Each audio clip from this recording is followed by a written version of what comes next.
Assalamualaikum warahmatullahi wabarakatuh. Allahumma salli ala sayyidina Muhammad wa ala ali sayyidina Muhammad wa baraka sallim alai. இன்ஷால்லா இன்னைக்கு நம்ம ஃபிக்ஹ்ல என்ன பார்க்க போறோம்னா அந்த தயமம் போன இதில் நம்ம விட்டதுலேருந்து இப்போ நம்ம கண்டினியூ பண்ண போகிறோம் இன்ஷால்லா. அமர் இப்னு ஆஸ் ரலியல்லாஹு அன்ஹு சொல்கிறாங்க, நபி ஸல்லல்லாஹு அலைஹி வஸல்லம் அவங்க என்னை தாதூஸ் சலாசின் அப்படின்ற ஒரு இடம், அதாவது போர் நடந்த ஆண்டில் தாது சலாத் என்ற இடத்துல நடந்த போருக்கு அனுப்புனாங்க. அந்த இடத்துல நடந்த போருக்கு என்ன பண்ணாங்க, என்னை அனுப்புனாங்க. கடுமையான குளிர், அங்கே ரொம்ப குளிர் நிறைந்த ஒரு இரவில் எனக்கு இஸ்கலிதம் ஆயிடுச்சு. நான் குளிச்சா இறந்து விடுவேனோ அப்படின்னு பயந்துட்டு நான் என்ன பண்ணேன்னா தயமம் செஞ்சு என்னுடைய சக தோழர்கள் இருக்காங்கல்ல அவங்கள நான் சுபுகு தொழுக வைத்தேன். நான் நபி ஸல்லல்லாஹு அலைஹி வஸல்லம் அவங்களிடம் வந்தப்போ இதை நான் அவங்களிடம் சொன்னேன். அப்போ அவங்க சொன்னாங்க, அமரே நீங்கள் ஜுனுபாலியாக இருக்கீங்களா, உங்கள் தோழருக்கு தொலை வைத்தாயா அப்படின்னு அந்த மாதிரி நேரத்தில் உங்கள் தோழரை தொலை வைத்தீங்களா அப்படின்னு சொல்லி கேட்டாங்க. அப்புறம் அவங்க சொல்கிறாங்க, அல்லாஹ்வின் தூதரே, கடுமையான குளிர் அங்கே இருந்துச்சு அந்த இரவில். ஸோ எனக்கு அந்த இரவில் அது இஸ்கலிதம் ஆயிடுச்சு. ஸோ நான் குளிச்சா இறந்து விடுவேன் அப்படின்ற பயத்தில் தான் நான் என்ன பண்ணேன்னா தயமம் செஞ்சு அவங்களும் தொலை வைத்தேன். உங்களுக்கு உங்களை நீங்கள் கொலை செய்து கொள்ளாதீங்க அப்படின்னு அல்லாஹுடைய வசனம் அந்த டைமில் எனக்கு நினைவு வந்துச்சு.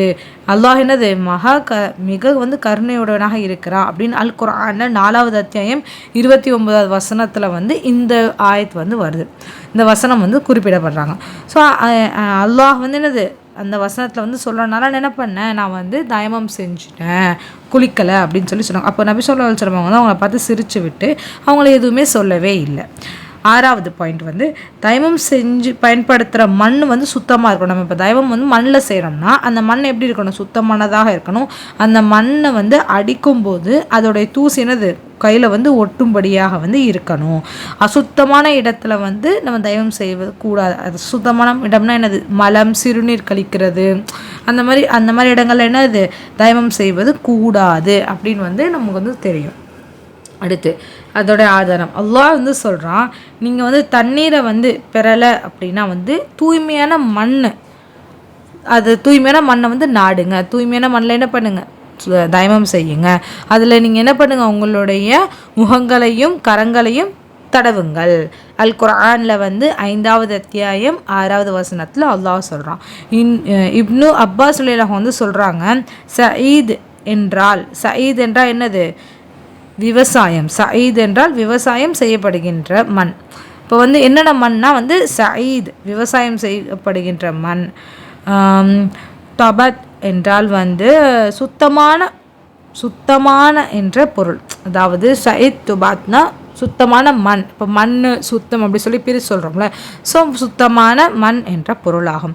இமாம் அவுசாஇ ரலியல்லாஹு அன்ஹு சொல்கிறாங்க,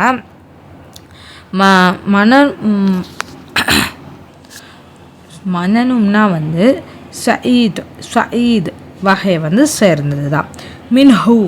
மின்ஹு அதிலிருந்து என்ற பதம் அதுலேருந்து என்ற பதம் என்னது, கையை மண்ணாக, இப்போ நம்ம கை மண்ணில் அடிக்கிறோன்னா அதில் ஒரு தூசி நம்ம கையில் ஒட்டணும். அதுதான் சரியான முறை. அப்படிப்பட்ட மண் இல்லை அப்படின்னா மணல் அல்லது கல் போன்ற தயமம் செய்யலாம். இப்போ மண் இல்லை, அந்த மாதிரி ஒரு சுத்தமான மண் அந்த இடத்துல இல்லை, புழுதியான மண் சுத்தமான மண் தான் அங்கே இருக்குது அப்படின்னா நம்ம சுத்தமான கல்லை கொண்டு நம்ம தயமம் செஞ்சுக்கலாம். அதோடைய ஆதாரம் அல்லாஹ் சுப்ஹானஹு வ தஆலா சொல்கிறான், உங்களால் முடிந்த அளவுக்கு அல்லாஹ்வை நீங்கள் பயப்படுங்கள். அல் குர்ஆன் 66வது அத்தியாயம் 16வது வசனத்தில் அல்லாஹ் இதை சொல்கிறான். 3வது சட்ட விளக்கம், தயமம் முறியக்கூடிய செயல்கள் என்னென்னா அது 3 டைப்ஸ் இருக்குது, 3 வகை இருக்குது. முதல், ஒழுவுக்கு பதிலாக செய்யப்பட்ட தயமமும் ஒழுவை முறிக்கின்ற எல்லா செயலும் முறிந்துவிடும். குளிப்புக்கு பதிலாக செய்யப்பட்ட தயமமும் குளிப்பை கட்டாயமாக கூடிய எல்லா செயல்களும் முறிந்துவிடும். உதாரணமாக ஜனாஃபத், ஹைல், நிஃபாஸ். இப்போ குளிப்புக்கு நம்ம இப்போ ஒழுவுக்கு தண்ணீரால் வந்து முறியக்கூடிய எல்லாமே என்னது தயமம் செஞ்ச அந்த ஒழுவாலையும் என்னது முறிஞ்சு விடும் அப்படின்னு சொல்கிறாங்க. இரண்டாவது, தண்ணீர் இல்லாத காரணத்தால் தயமம் செய்வதனால் தண்ணீர் கிடைத்தவுடன் அந்த தயமம் முறிந்துவிடும். இப்போ தண்ணீர் அந்த இடத்துல இல்லை, ஸோ தண்ணீர் இல்லாதனால தான் நம்ம என்ன பண்ணோம், தயமம் செய்கிறோம். அப்புறம் வந்து தயமம் செஞ்சு முடிச்சு தொழுது முடிச்சதுக்கப்புறம் தண்ணீர் வந்துருச்சுன்னா அடுத்த வக்துக்கு நம்ம என்ன பண்ணணும், தண்ணீரை கொண்டு தான் நம்ம ஒழு செய்து கொள்ளணும். அதனுடைய ஆதாரம் வந்து நபி ஸல்லல்லாஹு அலைஹி வஸல்லம் சொல்கிறாங்க, சுத்தமான மண் வந்து முஸ்லீமுடைய ஒழுவாகும். தண்ணீர் கிடைக்கலன்னா 10 ஆண்டு வரை என்ன பண்ணலாம், நம்ம வந்து தயமம் செஞ்சு கொள்ளலாம். அது வந்து சரிதான். இது வந்து முன்னாடி இருக்கிற எந்த உம்மத்தினர்களுக்குமே என்ன பண்ண அல்லாஹ் வந்து இதை கொடுக்கல. உமக்கு வந்து தண்ணீர் கிடைத்து விட்டால் உங்களுடைய உடலை வந்து அதில் வந்து நினச்சி கொள்ளுங்க, நிச்சயமாக அது என்னது சிறந்ததாகும் அப்படின்னு சொல்கிறாங்க. மூன்றாவது, நோய் போன்ற காரணத்தினால் வந்து தயமம் வந்து செய்யப்பட்டிருந்தாலோ இல்லை அந்த நோய் வந்து நீங்கி விடும்போது வந்து செய்த தயமம் வந்து முறிந்துவிடும். இப்போ நோய் இருக்குது, அதனால் நம்ம தயமம் செய்கிறோன்னா அந்த தயமம் ஏற்றுக்கொள்ளப்படும். நோய் வந்து தீர்ந்துருச்சு, நம்ம பூர்ணமாக வந்து குணமாயிட்டோம், அதில் தண்ணீர் பட்டாலும் ஒன்றும் இல்லை அப்படி இல்லை, தயமம் செஞ்சுக்கலாம். அந்த தோலில் வந்து நம்ம என்ன பண்ணலாம், உடல் பாகங்கள் வந்து தயமம் செஞ்சுக்கலாம். அதனால் நமக்கு எதுவுமே ஆகாதுன்னா நம்ம என்ன பண்ணணும், அதில் தயமம் செஞ்சு தான் ஆகணும். அதில் வந்து நம்ம வந்து நோய் வந்து குணமானதுக்கு அப்புறமும் நம்ம என்ன பண்ணக்கூடாது, அதை வந்து தயமம் செய்யாமல் இருக்கக்கூடாது. நான்காவது சட்டம், தயமம் செய்வதன் முறை. ஃபர்ஸ்ட் ஒன், நியத் செய்ய வேண்டும். எல்லாத்துலேயுமே என்ன பண்ணணும், ஃபஸ்ட்டு நியத் செய்யணும். அடுத்து பிஸ்மில்லா வந்து சொல்லணும். அப்புறம் வந்து 2 உள்ளங்கையை வந்து பூமியை வந்து ஒரு முறை வந்து அடிக்கணும். எப்படி வந்து தயமம் செய்கிறோன்றதை நல்லா கவனிங்க. ஃபர்ஸ்ட் என்ன பண்ணணும், நான் தயமம் செய்கிறேன் நியத் வைக்கணும். அடுத்து எப்பயும் போல அல்லாஹ்வுடைய பேரை கொண்டு பிஸ்மில்லா சொல்லி ஆரம்பிக்கணும்.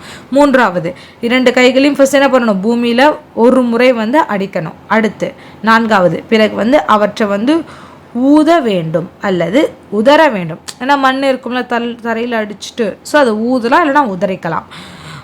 பிறகு என்ன பண்ணுவோம், 5வது, அவற்றின் மூலம் வந்து முகத்தை வந்து தடவணும். 6வது வந்து இன்னும் 2 கைகளையும் மணிக்கட்டு வரை தடவ வேண்டும். அதனுடைய ஆதாரம் என்னன்னா வந்து நபி ஸல்லல்லாஹு அலைஹி வஸல்லம் அவங்க சொல்கிறாங்க, முகத்திற்கு ஒரு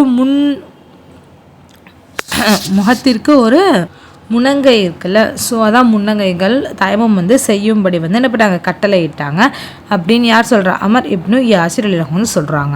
ஆதாரம் 2 என்னன்னா வந்து அவரே தான் அமர் இப்னு யாசிர் அலிஹு வந்து சொல்கிறாங்க, நபி ஸல்லல்லாஹு அலைஹி வஸல்லம் வந்து தயமம் வந்து எப்படி செய்வது நான் வந்து கற்றுக் கொடுங்க, அதாவது எப்படி வந்து செய்வதுன்னு கற்றுக் கொடுத்தாங்க போது வந்து எப்படின்றத அவங்க சொல்கிறாங்க. உமக்கு வந்து இவ்வாறு செய்வதே போதுமானது. எப்படி செய்யணும்னா, நம்மளுடைய 2 கைகளையும் என்ன பண்ணணும், பூமியில் வந்து தட்டணும், தட்டி விட்டு அதை ஊதுறது இல்லைன்னா உதறிக்கொள்ளலாம். அதுக்கப்புறம் என்னது, முகத்தையும் முனங்கைகளையும் இரண்டையும் என்ன பண்ணணும், மசகு செய்வது, தடவுவது அப்படின்றாங்க. அல்ஹம்துலில்லாஹ். அடுத்து அசுத்தங்கள் மற்றும் அவற்றின் அசுத்தமடைவதற்கு சுத்தம் செய்கின்ற வழிமுறைகள். அசுத்தம், இதில் வந்து பல சட்டங்கள் இருக்குது. அதில் நம்ம முதல் சட்டம் பார்ப்போம். அசுத்தம்னா என்ன, அதனுடைய 2 வகைகள் என்னன்றதை பார்ப்போம். மார்க்கம் வந்து எதை விட்டு நீங்கள் வந்து விலகி இருக்க வேண்டும் அப்படின்னு ஏவுகிறதோ அதுதான் வந்து அசுத்தம். அருவருப்பான ஒவ்வொரு வஸ்துவுமே அசுத்தம்தான். அசுத்தம் வந்து 2 வகைப்படும். எத்தனை வகைப்படும்? 2 வகைப்படும். முதலாவது என்னன்னா வந்து நேரடியாக வெளிரங்கத்தில் அசுத்தமாக இருக்கின்ற வஸ்துக்கள். நேரடியாக வெளிரங்கத்தில் அசுத்தமான வஸ்துக்கள்னால் என்னதுன்னா வந்து சிறுநீர் கழிப்பது, மலம் கழிப்பது, இரத்தம், கழுதையுடைய விட்டைகள், அதாவது கழுதையுடைய சாணம் சொல்லுவாங்கள்ல அது. 2வது, சட்டத்தின் அடிப்படையில் அசுத்தம் என்று முடிவு செய்யப்பட்டது. அதாவது சட்டம் வந்து இது அசுத்தம் தான் அப்படின்னு வந்து முடிவு செய்யப்பட்டது. என்னதுன்றது எக்ஸாம்பிளில் என்ன கொடுத்துருக்காங்கன்னா, மலம் ஜலம் கழித்த பின்னர் காற்று பிரிந்த பின்னர் ஏற்படுகின்ற சிறு தொடக்கை போன் இந்த வகை அசுத்தம் என்னது, ஒழுவை கொண்டு நீங்கும். இந்த வகை அசுத்தம் என்னது, ஒழுவை கொண்டு தான் நீங்கும். உடலுறவுக்கு பின்னர் ஏற்படுகின்ற ஜனாபத் பெருந்தொடக்கு அல்லது ஹைல் அல்லது நிஃபாஸ் நின்ற பின்னர் தான் என்னது ஏற்படுகின்ற நிலை போல் இந்த வகை அசுத்தம் குளிச்சாதான் என்ன ஆகும், இது வந்து நம்மளை விட்டு போகும் அப்படின்னு இருக்காங்க.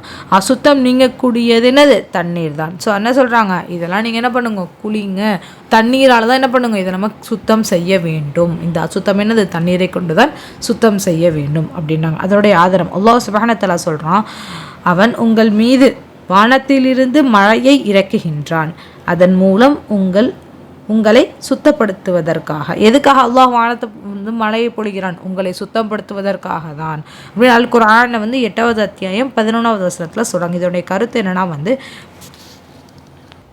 தண்ணீரை வந்து அல்லாஹ் வந்து இறக்குறது என்னது, நம்மளை வந்து சுத்தப்படுத்துவதற்காக தான் சொல்கிறாங்க. ஸோ இதுலேருந்து தண்ணீர் வந்து என்னது, சுத்தப்படுத்துவதற்கூடியது தான். ஸோ தண்ணீரை கொண்டு நம்ம என்ன பண்ணலாம், அசுத்தங்களை வந்து தண்ணீரை கொண்டு நம்ம என்ன பண்ணலாம், நீக்க முடியும் என்பதை வந்து விளங்குது. ஸோ எந்த மாதிரி அசுத்தமாக இருந்தாலும் சரி, தண்ணீர் இருந்தால் அந்த அசுத்தத்தை நம்மளால் நீக்க முடியும்.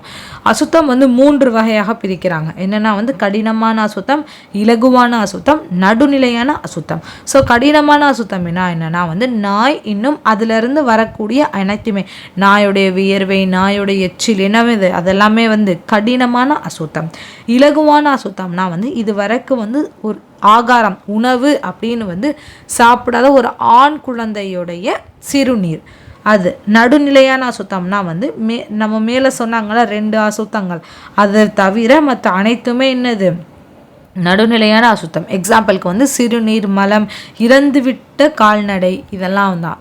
அடுத்து 2வது சட்ட விளக்கம், ஆதாரத்தின் அடிப்படையில் வந்து அசுத்தம் என்று முடிவானது. ஸோ இது ஆதாரத்தின்படி